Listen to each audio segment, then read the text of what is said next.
Hey, this is Heather from the Renaissance English History Podcast, and this is your Tudor Minute for August the 27th. Today marks the death in 1521 of Josquin de Prez, and while this isn't directly Tudor related, the music of Josquin greatly influenced our Tudor composers. In the 16th century, he was the most famous composer of his age, yet after a century or so, his work drifted into obscurity and was only rediscovered in the 20th century. Because of this, very little is known about him. He wrote both sacred and secular music and all of the significant vocal forms of the period and instrumental music, including masses, motets, and chansons. He spent his early life in France.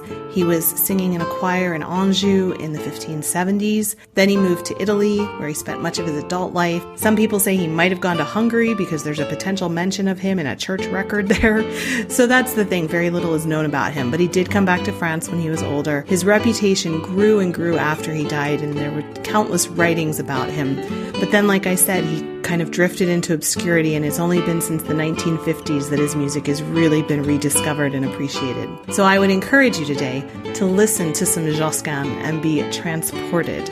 That's your Tudor Minute. Remember, you can dive deeper into life in 16th century England through the Renaissance English History Podcast. And I also have a weekly radio show called the Tudor Music Hour, which you can check out at tudormusichour.com.